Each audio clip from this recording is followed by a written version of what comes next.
కానీ 7 మాటలు ఎందుకు ప్రాముఖ్యతగా వహించాలంటే, సో ఇవి దేవుడు ఇంకా కొన్ని క్షణాల్లో చనిపోతున్నప్పుడు పలికినటువంటి మాటలు. అందు గురించే ఇవి క్రైస్తవ సంఘానికి ఈరోజు మనకు కూడా అంత ప్రాముఖ్యంగా ఉన్నాయన్నమాట.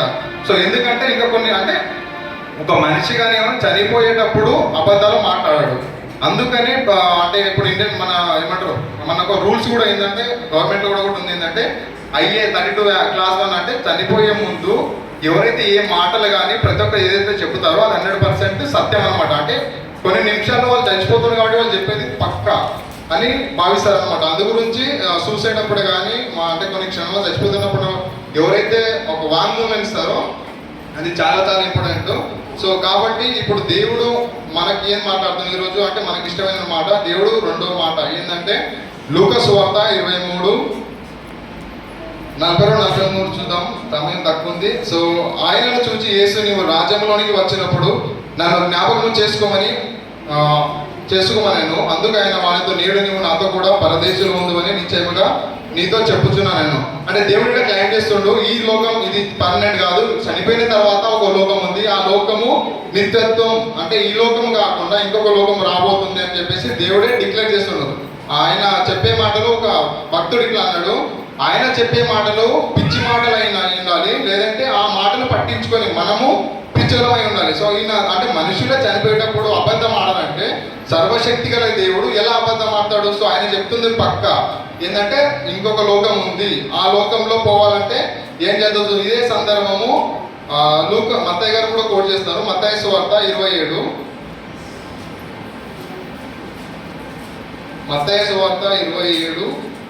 41-44 మత్తయ్య గారు కూడా అది జరుగుతున్న సందర్భం ఏదైతే ఉందో దాన్ని కోట్ చేస్తారనమాట. అలాగే శాస్త్రులను పెద్దలను ప్రధాన యాజకులను కూడా ఆయన అపహరించు వీడు ఇతరులను రక్షించను, తన్ను తానే రక్షించుకోలేడు. ఇశ్రాయేలు రాజు కదా, ఇప్పుడు శిలువ మీద నుండి దిగిన ఎడల వారిని నమ్ముదుము. సో వాడు దేవుని అంటే ఏదైతే ఉందో వాడు దేవుని యందు సో అంటే అపహాస్యం చేస్తున్నాడు అన్నమాట దేవుని. అంటే ఆయన శారీరకంగా కూడా ఆయనను సిలువ వేసి మానసికంగా కూడా ఆయనను అందరూ కూడా మొదట తిడుతున్నారు అనమాట. సో ఆయన దొంగలు కూడా ఉన్నారు. దొంగలు ఇద్దరు, ఎవడు ఒకటి మంచోడు చెడ్డోడు కాదు, ఇద్దరు కూడా ఫస్ట్ దొంగలు, ఇద్దరు కూడా తిట్టిండ్రు. సో దాని నుంచి మనం ఈదో ఏం చేస్తాం అంటే వాళ్ళిద్దరు కూడా ఏంటంటే ప్రస్తుత లోకానికి వాళ్ళు మాదిరిగా ఉన్నారు అనమాట. సో వారిద్దరికి ఏంటంటే ఇద్దరు నేరస్తులు ఒకే టైంలో సిలువ వేయబడ్డారు. సో వాళ్ళకి ఏంటంటే ఇద్దరు మరణ పంచుల్లోనే ఉన్నారు. వాడు కూడా చచ్చిపోతాడు, వీడు కొన్ని నిమిషాల్లో చచ్చిపోతాడు.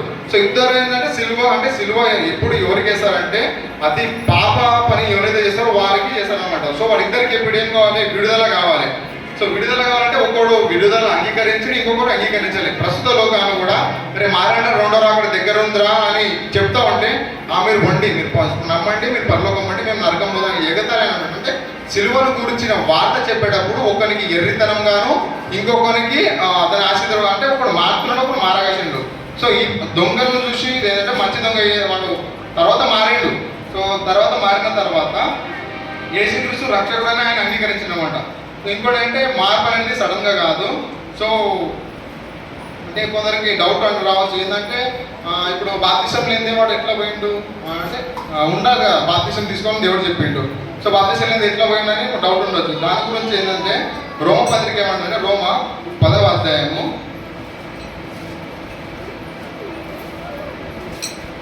రోమిలకు రాసిన పత్రిక 10వ అధ్యాయము 10వ వచనం. ఎలయనగా నీతి కలుగునట్లు మనుష్యుడు హృదయంలో విశ్వసించును, రక్షణ కలిగినట్టు నోటితో ఒప్పుకొనను. అంటే ఒక మనిషి మనస్సులో దేవుడు అంటే రక్షకుడు అని విశ్వాసం ఉండాలి, ఆయన నోటితో ఒప్పుకోవాలి అంటే రక్షకుడు ఈయన ఒప్పుకోవాలి. సో దొంగ ఒప్పుకున్నాడా లేదా అని మనం చూద్దాం.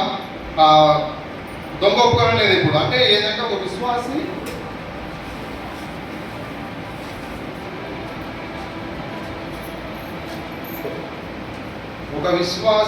అంటే మారు మనసు పొంది రక్షణలోకి రావాలంటే దేవుడు ఏమంటే వాడు ఏంటంటే మారు మనసు కాకుండా వాడు ఒప్పుకోవాలి దేవుడికి, నీవే నా దేవుడు నా రక్షకుడు ఒప్పుకున్నాడు లేదా చూద్దాం. లూకా సువార్త 23 లూకాసు వార్త 23:39 నుంచి, వేలాడబడిన ఆ నేరస్తులలో ఒకడు ఆయనను దూషించుచు